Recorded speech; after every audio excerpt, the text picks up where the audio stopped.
हाथ तुसी चुकदे मैं राजा नहीं जाना आज दरखास्त पानी है सरकार की बारगाह ते सैयद बैठे हो स्टेज ते बंदा मतलब काज़म साहब इत्थों दिलों अर्जी पावे ना ते कबूलियत ही कबूलियत है। मैं कहना मदीने वाले जाना जेड़ा आका उच्चा गए आज उबरे दा टिकट होते निकले इंशाअल्लाह। हां मदीने वाले आका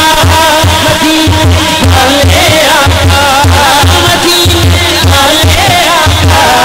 मदीने वाले आका मदीने वाले आका मदीने वाले आका इस जिंदगी तकी एक बार मेरे आका इस जिंदगी तकी एक बार मेरे आका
जिंदाबाद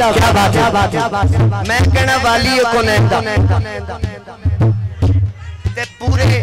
पूरे मजमे ने की कहना नाना हसनैन जिन्हों जिन्हों आंदा है ना कलाम जिन्हें सुने हम यहाँ से पुकारे आका मदीने सुने आज एक कैमरा मदीने में लगा शाहजी असि लाइव देखे जा रहे हैं जब पूरा मजमा कहेगा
कैमरे वाले यकीन कर लो तुहानू मूवी मिल जाएगी ते जेड़ी मैं गल कर लगा अगली जाया नहीं करनी उन्हां दे हत्थां ते हत्थ कड़ियां लगियां रहियां ने फिर भी कहते सन या रसूल अल्लाह तेरे चाहने वालों की है 2.5 महीने एक वक्त होता है 2.5 महीने 250 साल के बराबर होंगे आसी साहब जेल च रह के आए ने लेकिन गए किहड़े जुल्म च सन उन्हें ताजदारे खत्मे नबूवत दा नारा लाया अज दसने दीवाने जेड़े बैठे ने जेड़ा मेरे आका दा अम्मी है जेड़ा चौधरी सेठ बनया मेरी नहीं उतना गल जेड़ा अम्मी हो कहेगा कल नूर